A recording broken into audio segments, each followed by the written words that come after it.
दीदी, अलग का रिश्ता पक्का हो गया है। 1 महीने बाद शादी है। आपको 15-20 दिन पहले ही आना पड़ेगा। अर्जुन की शादी का सारा काम आपने ही संभाला था, अब अलग का भी। गीता के उत्साह पर रोक लगा दी दीदी के जवाब ने। गीता, ये तो खुशखबरी है, पर मैं 2-3 दिन के लिए ही आ सकूंगी। क्या कह रही हो दीदी? मैं तो आपके भरोसे हूँ। आप अर्जुन की शादी में भी तो 1 महीने पहले आ गई थी, फिर अलग की शादी में पहले से क्यों नहीं आएंगी? दीदी हंसते हुए बोली। गीता, तब की बात और थी। अब छोटा देव जो आ गया है, उसे छोड़कर नहीं आ सकती। गीता भुनभुनाई। उसे नेहा बहू संभाल लेगी। आपने क्या ठेका ले रखा है उसका? दीदी बोली। कैसी बातें कर रही हो गीता? नेहा अभी बच्ची है, ऊपर से नौकरी भी करती है। केशव और नेहा सुबह 9 बजे ही घर से निकल जाते हैं और शाम 7 बजे तक लौटते हैं। ऐसे में देव की देखभाल कौन करेगा? गीता को गुस्सा आ जाता है और कहती है, अच्छा, तो आजकल आपने आया का काम संभाला हुआ है।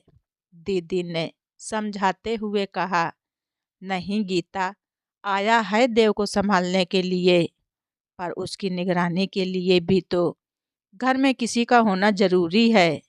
समझने की कोशिश कर। मैं ज़्यादा दिनों के लिए नहीं आ सकती। अर्जुन की शादी में मैंने 2 डायरियां बनाई थीं। उसमें शादी से संबंधित सभी जरूरी बातें नोट की थीं। उसी के आधार पर सारी तैयारियां कर लेना। मैं नहीं हूं तो क्या हुआ? तू अब अकेली नहीं है। रूबी बहू है ना तेरे साथ? फोन रखते हुए गीता भुनभुना उठी। जीजा जी के जाने के बाद बेचारी दीदी अपने ही घर में नौकरानी बनकर रह गई हैं। ये भी कोई बात हुई भला कि पोता हो गया तो कहीं आ जा नहीं सकती? बहू अपने बच्चे को खुद संभाले। मुझे भी तो पोती है, तो क्या मैंने नाते रिश्तेदारों में आना जाना बंद कर दिया? मेरी बहू भी तो नौकरी करती है, पर घर और बच्ची दोनों को संभालती है। बच्चे पैदा किए हैं तो संभालने भी खुद पड़ेंगे। हम नौकरी नहीं करते थे तो क्या हुआ? घर और बच्चे खुद ही संभालते थे।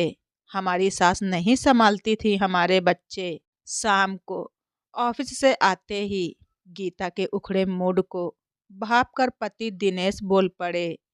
क्या बात है गीता, दीदी से बात नहीं हो पाई क्या? गीता बोली, बात तो हुई, पर दीदी का कहना है कि वो 2-3 दिनों के लिए ही आ पाएंगी। उनके बिना वहाँ पोते की देखभाल कौन करेगा? दिनेश जी बोले, उनका कहना भी ठीक है। बेटा बहू दोनों नौकरी पर जाते हैं। ऐसे में छोटे बच्चे को संभालने के लिए उनकी वहाँ ज़्यादा ज़रूरत है। कोई बात नहीं, बहू तो है ही ना तुम्हारे साथ। बहू की पसंद से खरीदारी होगी तो छोटी बहू को भी पसंद आएगी। बच्चों और हमारी पसंद में काफ़ी फर्क है। गीता ने मुंह बनाया। बहू को नौकरी और बच्ची से फुर्सत मिले तब तो और कुछ कर पाएगी। सारी खरीदारी मेरी पसंद से होगी और वो मैं कर लूँगी, पर मैं दीदी को लेकर परेशान हूँ। जीजा जी के जाने के बाद उनकी हैसियत अपने ही घर में नौकरों जैसी हो गई है। दिनेश जी असहज हो उठे। कैसी बात कर रही हो गीता? केशव ऐसा लड़का नहीं है और तुम्हारी दीदी भी काफी समझदार है। केशव की पसंद से ही उसकी शादी की थी। ऐसे में बहू नेहा उनका अनादर करे, ये संभव नहीं है। गीता गुस्सा होते हुए बोली, तुम ये क्यों नहीं सोचते कि जीजा जी तो इस दुनिया में रहे नहीं? ऐसे में केशव की पसंद को मानना दीदी की मजबूरी रही होगी। दिनेश जी बोले, नहीं, केशव के शादी में दीदी बहुत खुश थीं। मुझे तो कहीं से भी नहीं लगा कि उस रिश्ते से उन्हें कोई ऐतराज हो। गीता ने तर्क दिया, तुमने देखा नहीं, शादी के 5 दिन बाद ही बेटा बहू दीदी को अकेला छोड़कर हनीमून पर निकल गए थे। दिनेश जी ने टोका।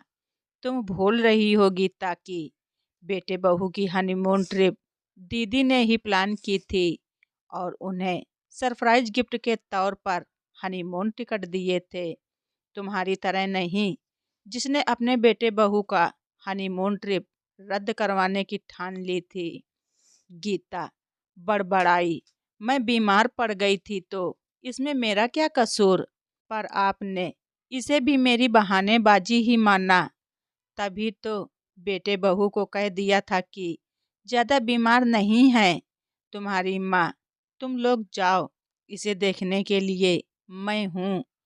गीता की बात सुनकर दिनेश जी हंस पड़े और गीता अपना गुस्सा निकालने के लिए बड़बड़ाने लगी। औरों के पति होते हैं जो अपनी पति का साथ देते हैं। तुम तो हमेशा ही बहू की तरफदारी करते आए हो। और क्या करता मैं? नए जोड़े को एक दूसरे को समझने का यही तो समय मिलता है। फिर तो सारी जिंदगी घर गृहस्थी के चक्करों में उलझ कर रह जाते हैं। गीता फिर शुरू हो गई। तुम कौन सा मुझे हनीमून पर ले गए थे? बड़े आए बातें बनाने को बोल दो। अच्छा ये बताओ कि शादी के लिए हॉल बुक हो गया या नहीं? दिनेश जी ने जवाब दिया, हाँ हो गया। फिर समय मानो पंख लगाकर निकल गया। दीदी शादी से ठीक 2 दिन पहले आई, वो भी अकेली ही। अच्छा, तो अब बेटे बहू पर उनका इतना भी अधिकार नहीं रहा कि सगी मौसी के लड़के की शादी पर आने के लिए भी राजी नहीं हुए। गीता ने सोचा। उसकी चढ़ी भौहों को देखकर दीदी बोली, देव अभी 8 महीने का ही है, उसे मेरी जरूरत पड़ती है। यहाँ आने को हम सभी तैयार थे, टिकट भी हो गई थी, पर देव को तेज बुखार हो गया। केशव और नेहा तो फिर भी आने को तैयार थे, पर शादी के घर में बच्चे की बीमारी जल्दी संभलती नहीं, इसीलिए मैंने ही उन्हें मना कर दिया। बेचारी दीदी को झूठ पर झूठ बोलना पड़ रहा है। गीता को उनसे सहानुभूति होने लगी। दिनेश जी बोले, इतने मुश्किल हालात में भी आप यहाँ आई, ये क्या कम है? तभी भारी भरकम बनारसी साड़ी और जेवरातों से लदी फदी रूबी आ गई। उसकी गोद में खुशबू रो रही थी। वो मौसी के पैर छूने को झुकी तो उसके सर से साड़ी का पल्लू गिर गया। गीता ने घूरती निगाहों से उसे देखा। रूबी घबराकर पल्लू ठीक करने लगी। ये सब देखकर दीदी के मुंह से निकल पड़ा, इतनी गर्मी में बिटिया ये क्या पहन लिया तूने? ऊपर से बच्ची को गोद में उठाया हुआ है। ला, बच्ची मुझे दे दे। तुम ऐसी साड़ी पहन कर आओ जो संभाल सको। रूबी बच्ची उन्हें पकड़ाकर तुरंत साड़ी बदलने चली गई। तभी गीता धीरे से दीदी के कान में फुसफुसाई, दीदी इसे इतना सर मत चढ़ाओ। मैंने ही इसे भारी साड़ी और भारी गहने पहनने को कहा था। घर में शादी है तो 2-3 दिन भारी साड़ी पहन लेगी तो कौन सा पहाड़ टूट जाएगा। अपने जमाने में हम भी तो भारी भारी साड़ियाँ पहना करते थे। और आपने बच्ची को क्यों गोद ले लिया? मैं तो इसकी बच्ची को नहीं संभालती। अरे पैदा किया है तो खुद संभाले। इसकी बच्ची क्या तेरी कुछ नहीं लगती? अरे तेरे बेटे की बेटी है, अपना खून है। गीता तू इतनी कठोर कब से हो गई? गीता बोली, दीदी मैं बहू के चोचले नहीं सह सकती। अब दूसरी भी आ जाएगी तो क्या मैं बच्चे ही संभालने का काम करूंगी? मैंने तो अकेले अपने दोनों बेटे पाल पोस कर बड़े किए हैं। मजाल है कि मेरी सास ने कभी रसोई में या बच्चे पालने में मेरी मदद की हो। अब मेरा आराम करने का समय आया है तो मैं क्यों फिर से मुसीबत मोल लूं? दीदी बोली, गीता जो सुख सुविधाएं किन्हीं कारणों से हमें अपने समय में न मिल सकी, वो अब सक्षम होने पर हम अपनी बहुओं को ना दें तो क्या ये गलत नहीं होगा? हम दोनों को बेटी नहीं है, क्यों ना हम इस कमी को बहुओं से पूरी कर लें। एक बार बहू को बेटी के नज़रिए से देखो तो रिश्तों के मायने ही बदल जाएंगे, रिश्ते अच्छे लगने लगेंगे।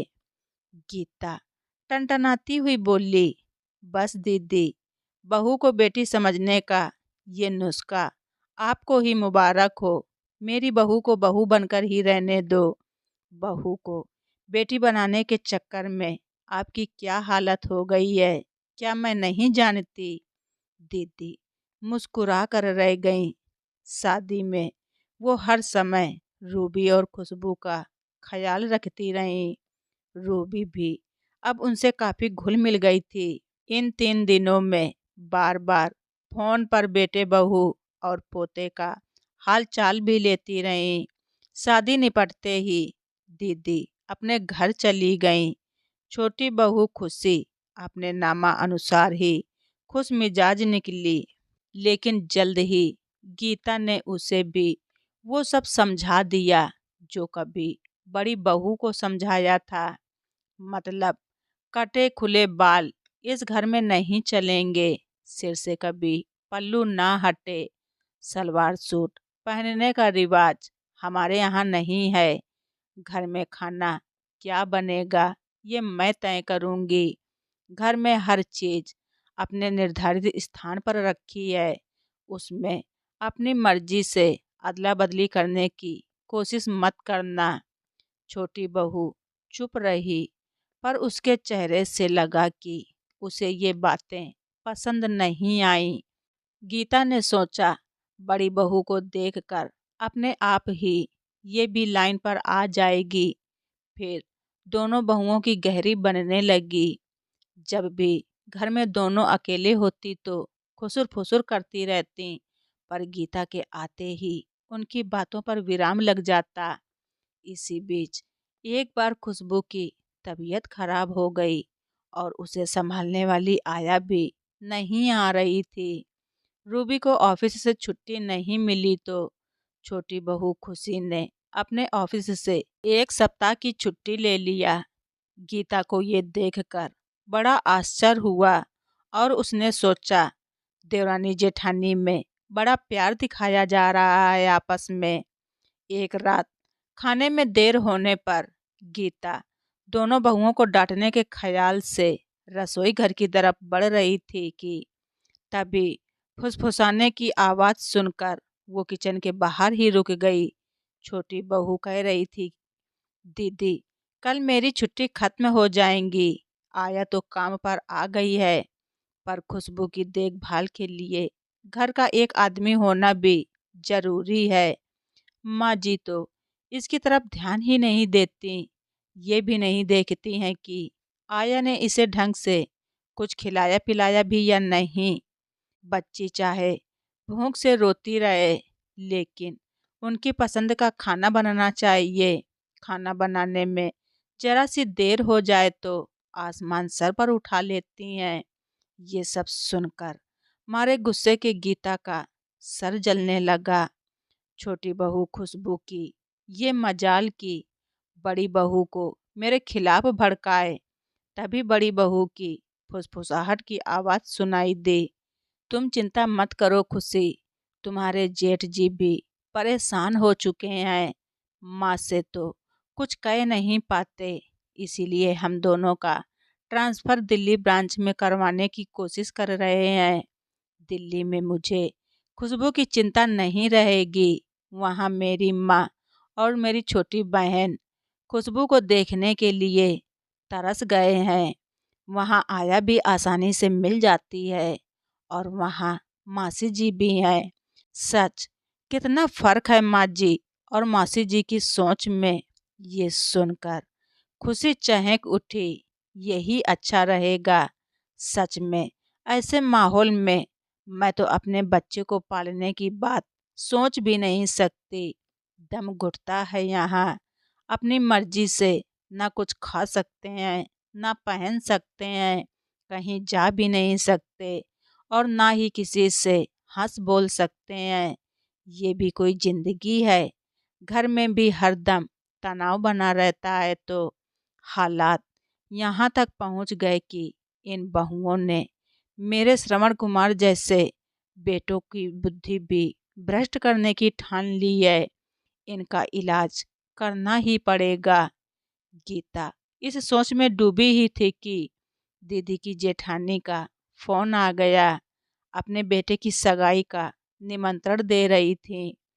उन्हीं से पता चला कि 2 हफ्ते पहले सड़क पार करते समय दीदी का एक्सीडेंट हो गया था। गीता का दिल धक से रह गया। इस बीच वो उन्हें फोन नहीं कर पाई थी। मन में बुरे बुरे ख्याल आने लगे। नेहा से अपने बच्चे ही नहीं संभलते तो वो सास को क्या संभालेगी। ये केशव भी कितना निर्दयी है। मेरी बहन का इतना बड़ा एक्सीडेंट हो गया और इसने मुझे खबर तक नहीं दी। शादी के बाद गिरगिट की तरह रंग बदल लिया इसने। बड़ा कहता था कि तुम मेरी सबसे प्यारी मासी हो। बेचारी दीदी की क्या हालत हो गई। गीता ने तुरंत दीदी का नंबर मिलाया, पर उधर से किसी महिला की अपरिचित आवाज़ सुनकर चौंकी। दीदी हैं? जी वो सो रही हैं। आप कौन? मैं कौन ये छोड़िए, ये बताइए आप कौन बोल रही हैं? गीता ने प्रश्न किया। मैं नेहा की माँ बोल रही हूँ। गीता ने इधर से फोन काट दिया। अच्छा, तो बहू ने अपनी माँ को बुला रखा है। खुद महारानी नौकरी पर जाती होंगी। गीता दिनेश जी के पीछे पड़ गई। तुरंत मेरा दिल्ली का टिकट करवाओ। वहां जाकर नेहा की ऐसी खबर लूंगी कि उसे समझ में आ जाएगा कि सास क्या होती है। दीदी के सीधेपन को हल्के में समझ लिया है उसने। दिनेश जी समझाते हुए बोले, टिकट तो मैं आज का ही करवा दूंगा, पर वहां जाते ही शुरू मत हो जाना। पहले वहां की स्थिति समझ लेना, फिर बोलना। आप मेरा मुंह बंद मत करवाइए। कहे देती हूँ, क्या मिला दीदी को? बहू को बेटी बनाकर। भला बहू भी कभी बेटी बन सकती है? फिर दीदी के घर पहुंचने पर नेहा की माँ के दर्शन हुए। दीदी नेहा के साथ अस्पताल गई थी। नन्हा देव नानी के साथ किलकारियां मारते हुए खेल रहा था। उन्होंने ही बताया कि दीदी के पैर और सर में चोट लगी थी। सर से काफ़ी खून बह गया था। डॉक्टर ने बेड रेस्ट बताया था। नेहा और केशव ने बारी बारी से एक एक हफ्ते की छुट्टी ली थी। अब दीदी ठीक हैं। दिन में वो उनके पास आ जाती हैं और शाम को अपने घर चली जाती हैं। एक आया दिन भर बच्चे को देखती है और एक मेहरी पूरे दिन का चूल्हा चौका कर जाती है। नेहा की माँ ये सब बता ही रही थी कि तभी दीदी आ गई। नेहा भी साथ में थी। उसने सलवार सूट पहना हुआ था। दीदी को देखकर गीता भौचक्की रह गई। वो तो उनके कमजोर और बीमार रूप की कल्पना कर रही थी, पर दीदी पहले से ज्यादा स्वस्थ लग रही थी। दोनों सास बहू नहीं, बल्कि माँ बेटी लग रही थी। उसे अचानक आया देख दीदी खुश हो उठी। दीदी को गले लगाते हुए गीता बोली, मैं इतनी पराई हो गई कि आपने एक्सीडेंट की खबर तक मुझे नहीं दी। दीदी बोली, केशव ने कहा था कि गीता मासी को बुला लें, पर मैंने ही मना कर दिया। बेकार में तुझे परेशान करने का दिल नहीं किया। यहाँ नेहा और केशव तो थे ही मेरा ध्यान रखने को। इन्होंने इतना खिलाया पिलाया कि मुझे कुछ ज़्यादा ही तंदुरुस्ती आ गई। बहुत ख्याल रखती है नेहा मेरा। तभी नेहा ने कहा, माँ आप हमारे लिए जितना करती हो उसका रत्ती भर भी हम नहीं करते। दीदी अपनी समधन से बोली, देखा जया जी, हमारी बेटी कैसी भारी भरकम बातें करने लगी है। दोनों ही घनिष्ठ सहेलियों की तरह हंसने लगीं। दीदी के इतने घनिष्ठ रिश्ते देख गीता को उनसे ईर्ष्या हो गई। उसे याद आया बड़ी बहू की माँ खुशबू के होने पर जब उनके घर आई थी तो 2 दिन गीता ने उनसे ऐसी कलहपूर्ण बातें की थी कि उनके बाद वो कभी उनके यहाँ आकर रहने की हिम्मत नहीं जुटा पाई। तभी दीदी बोली, गीता, मैं तो देव को गोद में उठाने को तरस गई हूँ। ये लोग मुझे उठाने ही नहीं देते कि कहीं मेरा कंधा न दर्द होने लगे। पर तू सही समय पर आई है। नेहा ने मेरे ठीक होने की खुशी में कल घर में सत्यनारायण जी की कथा रखी है।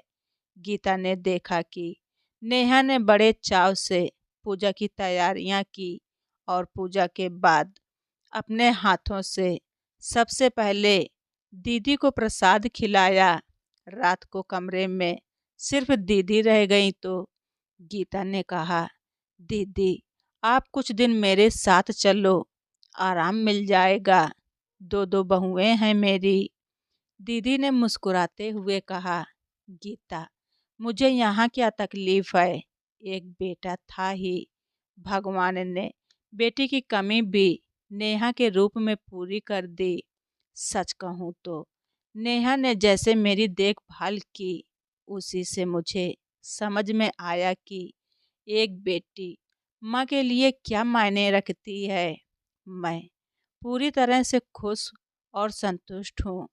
तू बता, घर में सब कैसे हैं? तू तो मुझसे ज़्यादा सुखी होगी। बहुओं के रूप में 2 बेटियां मिली हैं तुझे। ये सुनकर गीता फीकी सी हंसी हंस दी। दूसरे दिन गीता केशव के पीछे ही पड़ गई। बेटा, मेरी आज की ही टिकट करवा दे। दीदी हैरानी से बोली, इतने दिनों बाद आई है, कुछ दिन तो रुक जा। केशव और नेहा ने भी बहुत कहा पर गीता नहीं मानी। वो जल्द से जल्द घर पहुंचकर अपनी भूल सुधारना चाहती थी। अपनी रिश्तों की बगिया को आने वाले तूफान में बिखरने से रोकना चाहती थी। उसे एहसास हो गया था कि रिश्ते प्रेम प्यार त्याग से मधुर बनते हैं। अपनापन ही रिश्तों को गूंथ कर रखता है। गीता सोच रही थी कि किस्मत ने तो उसे 2 बहुओं के रूप में 2 बेटियां दी हैं। अब वो भी उनकी माँ बनने की हर मुमकिन कोशिश करेगी और अपने परिवार को बिखरने नहीं देगी। परिवार को सभी खुशियाँ देने की कोशिश करेगी। तो दोस्तों, आप सभी लोगों को हमारी ये स्टोरी कैसी लगी कमेंट बॉक्स में ज़रूर लिखें। चैनल पर नए हैं तो सब्सक्राइब करना ना भूलें। हमारी स्टोरी को ज़्यादा से ज़्यादा शेयर करें। धन्यवाद। रिचा वॉइस।